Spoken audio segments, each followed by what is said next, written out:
phenomenal athlete, explosive. He looks unbeatable. He will be the lightweight champ, but to put me, like, I haven't won a world title before, to put me as a 10-1 underdog, I felt disrespected when you told me that, Mike. Well, I mean, maybe that conversation swayed the people because, to be fair to the betting community, they believed in you, Colby, because the opening, as I told you, the opening odds were him minus 2,000. And by the time the match happened, I think he was like down to like minus 300 or something. So like money came just rolling in on you. And I wanted to ask you about that in particular because those who know ball, Colby, we don't consider this like a major upset. And I see this everywhere. Like Colby Covington pulls off major upset. And, you know, I was stunned by the odds, as I told you last week. And I hear people calling this a massive upset. And I laugh at that a little bit. But you said you had a sleepless night. As a competitor, even though you know these odds are crazy, how big of a chip on your shoulder was that? Like, how much motivation was that? Was that like an extreme motivating factor for you after you heard that? Honestly, Mike, when you told me that, it took every ounce of will to contain myself because the rage that was going on, the thoughts that was going inside my head, I felt so just disrespected, like I'd never been to a gym before in my life. Like I haven't been grinding, for 32 years, in a room, on nights when no one was in there and the lights were off and I was just practicing my wrestling moves, running the hills of Oregon, doing the extra mile to be a world-class athlete. And then to be disrespected like that, dude, honestly.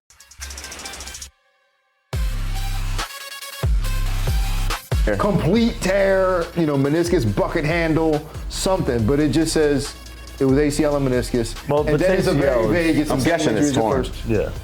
And if it is torn, it's going to be a year before we see him. The meniscus is almost like doesn't even matter because if you're doing an ACL, I have they torn go in meniscus. there. It depends the kind of tear. Yeah. I'm not huge that you have to disclose all your injuries, but when it's something like this, weird and Twilight Zone-ish, you should post a picture of that damn MRI, bro. Let's see it because we shouldn't be here wondering whether you tweaked it or you tore it. We want to know, did you tear it? Well, he's getting surgery, so he has to. He had it. I'm guessing he tore his meniscus. Because you don't go and scope an ACL. No, but but if it's a slight tear, maybe they just give you a timeline where you shouldn't be too active. So but he said he's doing surgery because you wouldn't just do that. If it's a bucket tear on the meniscus where it's catching, I know they have to go in there and trim it out. Yeah. But if it's a slight tear in the ACL, he might be able to rehab.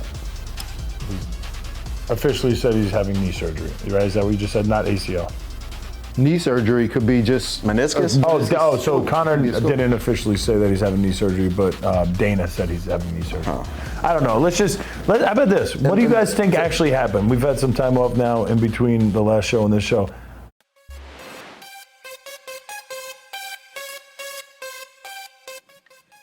Yeah, it definitely feels different. There was a different approach to the fight, different kind of celebration when we won.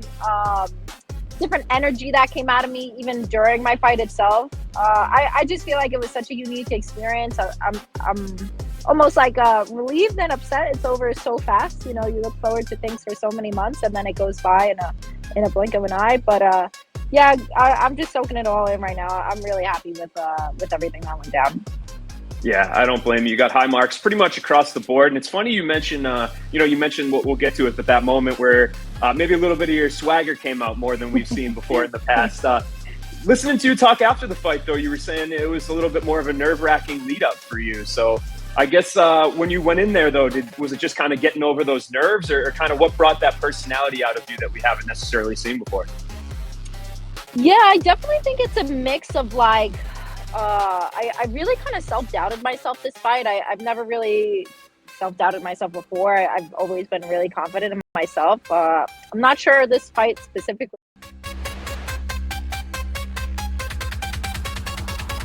The Mutson. Поэтому я думаю, мы выйдем на бой. Я думаю, что за это время я набрал хорошую форму и увидите меня совсем другим. Yes, it's a great time for a return, a great timeline. I think this is exactly when I'm peaking. This is the time that I needed. I think what you'll see is that I'm ready, I'm prepared, and I'm a whole different fighter.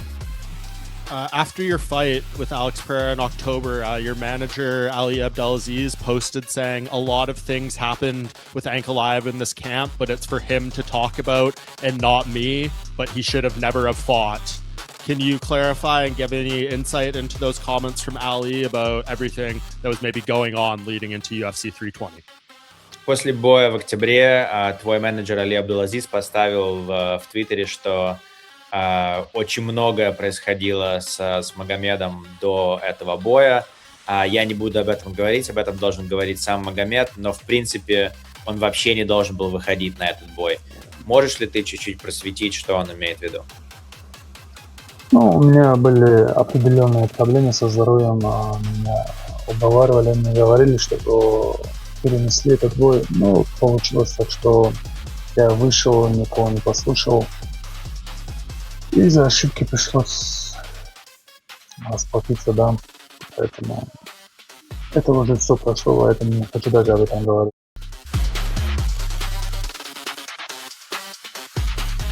You know, we did the face-to-face, and I thought you sold the hell out of it, and it was just, it felt real, it felt authentic. It made me want to see that fight. I said it was one of the best fights that PFL could put on this year. And then he pulls out. When you found out that he was withdrawing, that he was hurt, and I'm talking about Costello and Steenis, what was your initial reaction? My initial reaction was I was upset because I wasn't sure if I was going to be able to fight, you know, on that Austin card. And I was very excited to fight on that Austin card. I understand injuries happen and so on and so forth. You know, Sean separated his shoulder week of the fight, you know, and he still showed up and fought. I actually was hurt. This upcoming fight, I sprained my ankle, you know, around the end of camp, and, you know, thankfully it wasn't horrible.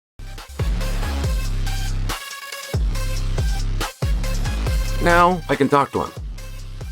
I'm a coach, he's a coach. I work with guys, he works with guys. If he goes on and has a world champion, it's going to put me right back in the back seat. Right, like John Jones has had a level of success in this world that nobody can relate to. And I think he's doing a damn good job. I gotta tell you, as a coach, I have been very impressed. I came across 3 technique videos with John. 3 technique videos, and it was just him showing something when somebody turned the camera on. I could not believe how well he relayed this information. Not to mention, John does have techniques that other people don't know.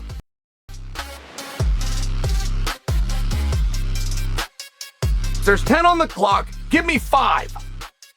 If I'm wrong, I'll let you know halfway through. Okay, there's 10 minutes. You give me 5, I'll give you the other 5. This was a deal that he made. It infuriates me. But one guy gets a pass. That's Paddy. Why does Paddy get a pass? Because Paddy's problems with Ilya were before this event. So Paddy goes out and he buys the stool that was the stool used in the corner that Ilya is said to have quit on.